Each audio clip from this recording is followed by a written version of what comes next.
obscure new wave stuff by The Mission. That's what the boys in the band look like. Yeah, I've been rocking a little new wave stuff lately.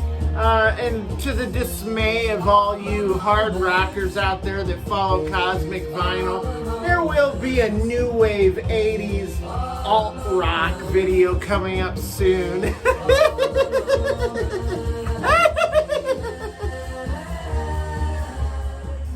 Alright, welcome aboard, Cosmonauts! You are here at Cosmic Vinyl. I'm Cosmic Brian, your celestial host to the stars. Oh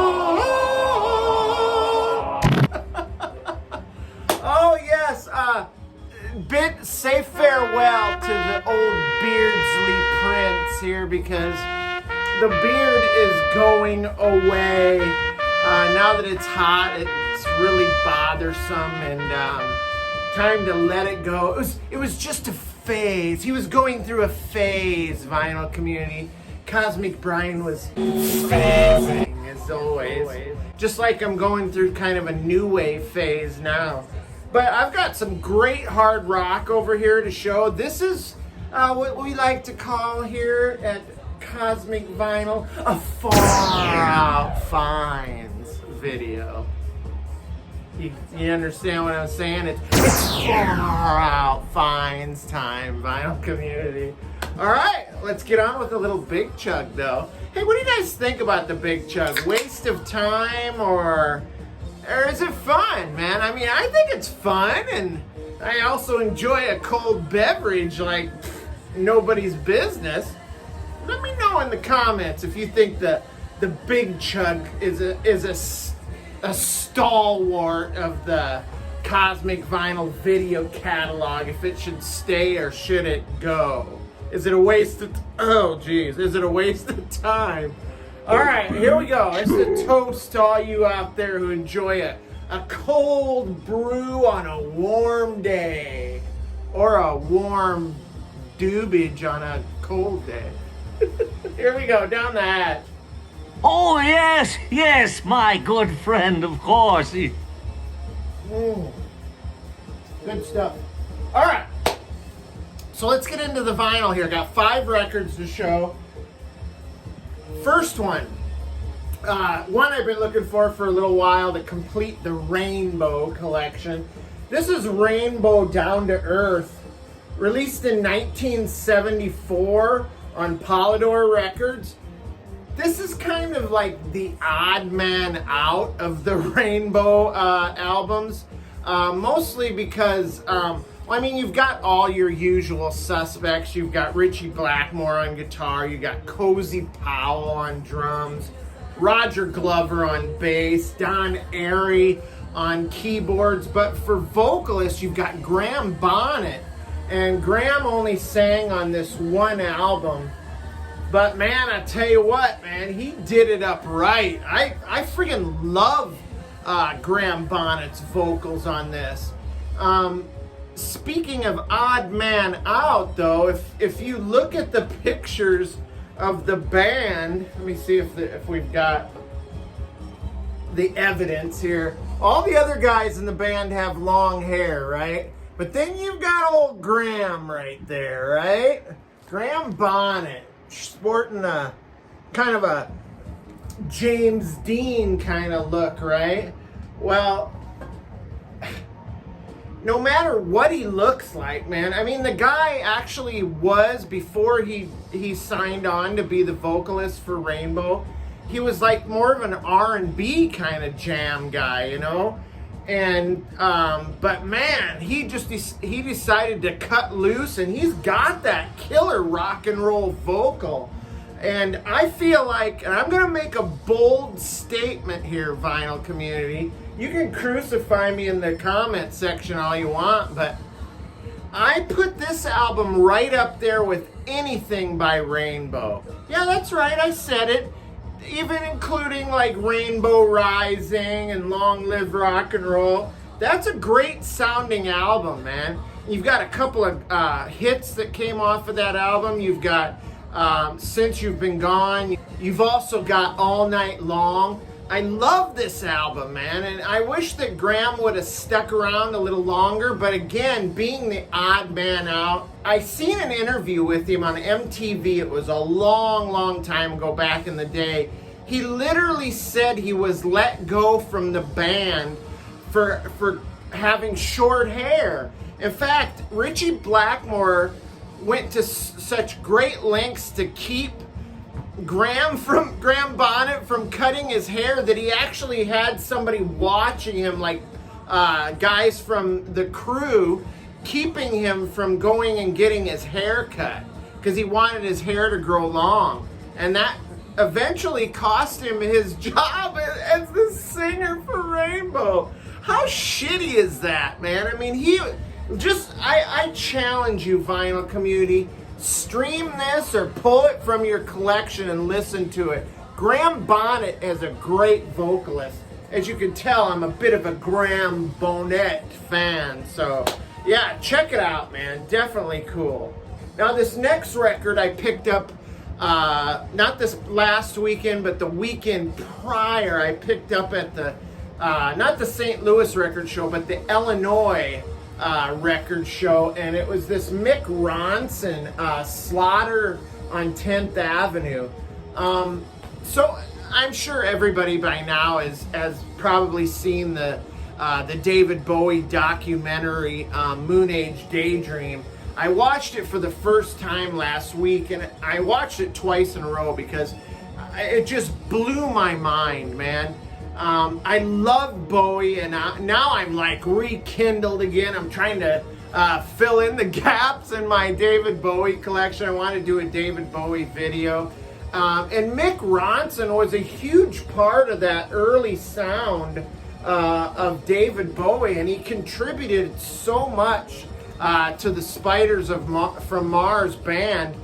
Even though I think I've seen David Bowie basically dismiss that band as being disposable and just basically a bunch of studio guys, which I think is he's really doing that band a disservice and doing Mick a disservice by saying that, because these guys, I thought that's my favorite era of David Bowie. So, but yeah, Mick Ronson, Slaughter on 10th Avenue, released on RCA in 1974.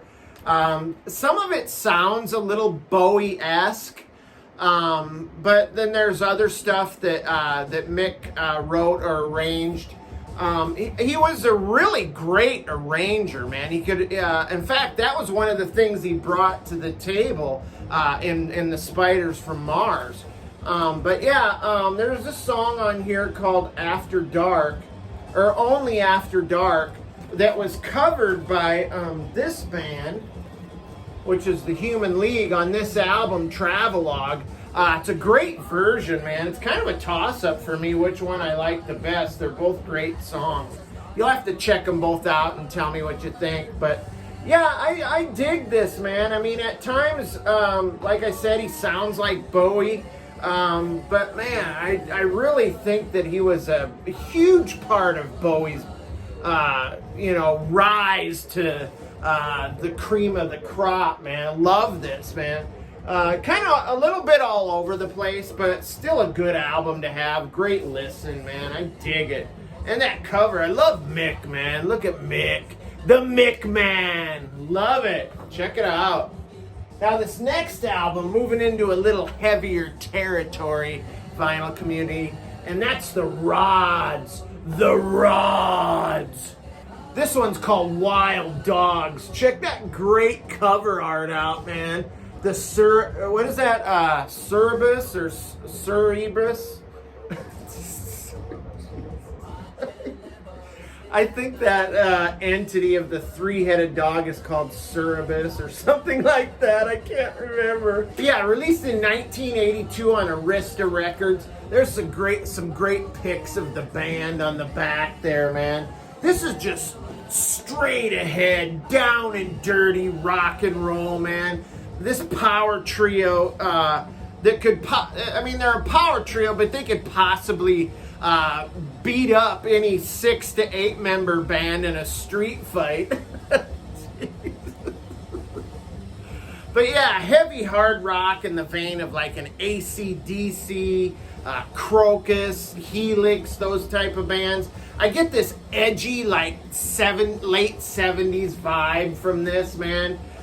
Great songs. I mean, one of the coolest versions that I've ever heard of, You Keep Me Hanging On, probably made most famous on the Vanilla Fudge album. But yeah, what a great version of that. Violation, another hard rock song on this. The lyrical content is a little sketchy, but very hard rock and straightforward, dirty rock song. This album is killer, man. I dig it, man. Love the Rods. Gonna have to add some more of their stuff to the collection. This was one of the final albums that I picked up in my trip back to Iowa, which I do have another video to do with the rest of those too, man, that I haven't shown. But yeah, the Rods, Wild Dogs Will Hunt You, Vinyl Community. Jesus. All right, this next one is another one that I picked up at the, wait a second. Did I pick this up at the St. Louis Record Show? I picked this one up at the St. Louis Record Show a couple weeks back. This is Bliss, man. This is great.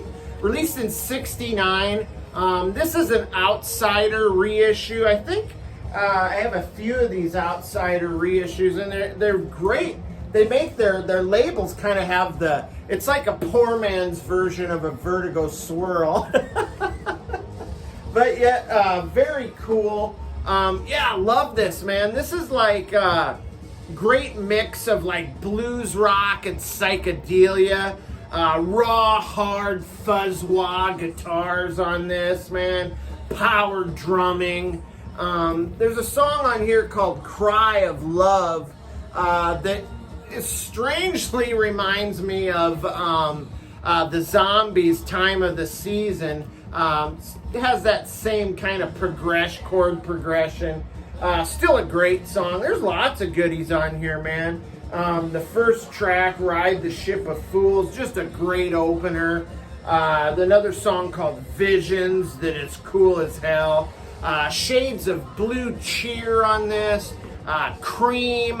Another couple of great power trios. Yeah, check out this Bliss album, man. It's very good. Definitely worth picking up and giving a couple of 2 or 3 spins. Now we're getting to the real goodies here, man. This is gonna be great. This is probably one of the coolest packaging that I've ever seen on a single record release. This is Medusa, and if you check that out, it's got like the foil, that gold foil. It's like Gorgon gold, and then you've got the blood red foil in there too. But this black part, I don't know if you can see that, is like almost like a velveteen kind of cover, and you've got the band's name on the back. This is recorded circa 1976 in the Corinthian caverns.